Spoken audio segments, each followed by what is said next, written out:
What's up, guys? Welcome back for a little update on Miguel's build. As you guys can see here, he had a slim fan setup from Mishimoto. With the Vortex kit, it sits nice because the piping goes right across the front. However, a big upgrade that a lot of guys like to do is get this bigger fan. Mishimoto sells it. It is a universal fan, so there is a couple of things that we need to customize. It's called the 12-inch race fan. I'll let the engineer take over. I mean, because there's 10, 11, 12, and 16. I went with the 12 because this is technically 12. So it shouldn't be too much modifications, but there is still modifications. From what I've been reading up and asking, we got to open this hole up a little more and re-drill the holes, but I could use the same hardware for it. So you can see here, the holes are off. If you put this kind of in the middle, where it's supposed to go, you always want the actual hole in the fan to be right at the edge of the fan. So you see how we need to trim take that out probably about a 1/4 inch, and then re-drill these holes. As you can see here, they don't align. Even if I tried, you might get one maybe. Yeah, but I mean, if you get one, it won't be in the middle. You want it to be more in the middle as possible. So then re-drill the holes, open up this middle hole, this hole a little more, about a 1/4 inch looks like, and that's about it. As you can see, this comes with a positive and a negative. The OEM is 4 because we have 2 speeds, but then it goes to a positive and negative. So I'm just gonna try using the OEM fans because I have my own fans. I don't want to mess with this one yet. But if it looks just like this, I'm gonna try to snip here, get this plug and wire it into here. We'll have a video of that later, and it should be plug and play after that. For the record, we are not sponsored by Truly, but hey, let us know. So yeah, guys, definitely a cool upgrade. Cool. As you can see, look at the differences in height. And, they didn't really give me a CFM for this, but OEM CFM is about 1200 from what I was reading. This is 1850, so it's almost 600 CFM upgrade. So it's definitely worth it. For sure. Guys, so checking back in from the last clip that you guys saw, Miguel very engineered to go ahead and make sure that he is gonna cut correctly, cut once, measure twice, cut once is the rule of thumb. So it looks really good, but as you can see, he pretty much has to follow this line so that he can make the opening flush with the bigger fan. And yeah, I'll let Miguel take over if you want to hold me up. So what I did here, this is I measured this small fan, which is in 11 inches. I just put 1/2 inch more on each side, got the middle of everything, and then every inch I numbered it clockwise. So you go from 1 to 1, and then if you see, kind of makes the 1/2 inch extra that I need all around. And that's about it.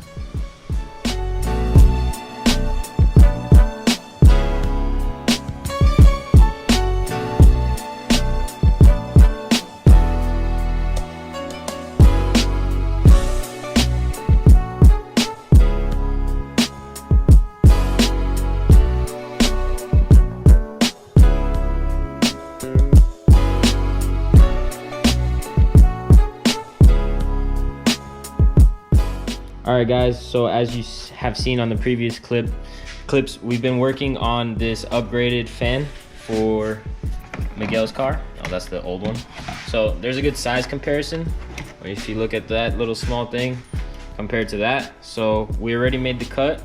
Now what we're gonna do is go ahead and drill the holes so that he can mount it as he pleases, because you have to change where the holes go as opposed to the OEM Mishimoto ones or whatever. But yeah.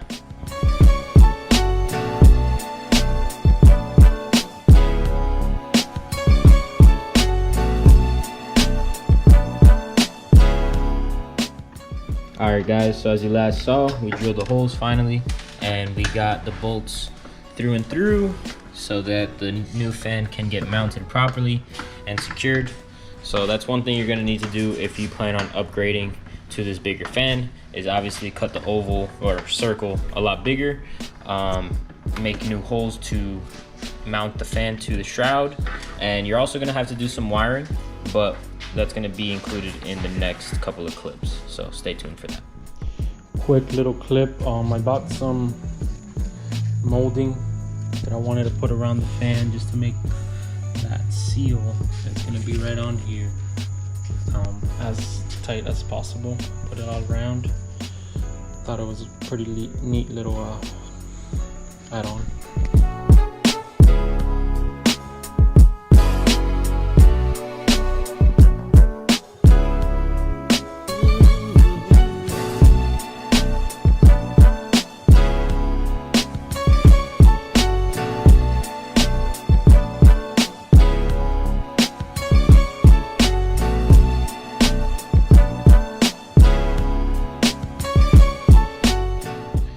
What's up, guys? So I'm here to just finish up the clip of the radiator and fan shroud and Mishimoto race line upgrade that we did on this car. So the main thing here is that I got a Koyo cross flow radiator. There's two types of Koyo radiators. There's one that is the regular one that flows from the top to the bottom of the radiator, and then there's one that flows from the left to the right of the radiator. The reason why I chose the cross flow, like mentioned in the other video, is that there is more surface area the water goes through in order to cool down through the radiator. So since there's more surface area from left to right, since it's a rectangle, I see it as a huge benefit. Along with the cross flow radiator, I got the race fan 12-inch upgrade. I always had the slim fans, but they weren't working out too great. So I did one race fan. As you can see, I could only fit one in here due to the Vortex pipe that crosses right in front of the motor. So I got one upgraded fan, and in my opinion it pairs great with the cross flow, because at least the entire left side of the radiator is going through the big fan, and then it goes through the small fan and back into the engine. So the only difficulty that we really had here was fitting the fan shroud into the radiator. As you can see right here, there's a small cut to fit that nipple, as well as the right side. I also had to cut some on the bottom by where the hose connects to the radiator. It was just some small slits on each corner, pretty much, to ensure that the fitment was good. But I still believe this fan is totally worth it. The benefits outweigh the difficulty of the fan shroud. The fan upgrade, I had to just cut the Mishimoto shroud up a little bit. I added this little weather strip there to just have a better mate between the fan and the shroud. So far it's been great. I could tell that it's working due to, once the fans kick on, usually it was about 2 to 3 minutes for it to come back down to temperature and then turn off. Right now it's going maybe 40 seconds, maybe a minute, and then it turns off. So that from right there I can tell it's working. But if you do want to see some more comparison, we can compare Boza's car. He has the regular slim fans on to this. If you'd like to see that video, comment below. Also, if you have any questions about the install or what it is that I purchased here, anything to do with the race fan or the crossflow, also comment below. You can also message us directly at Sleepless Performance on Instagram. Like always, guys, comment, subscribe, like, and let us know if you have any questions.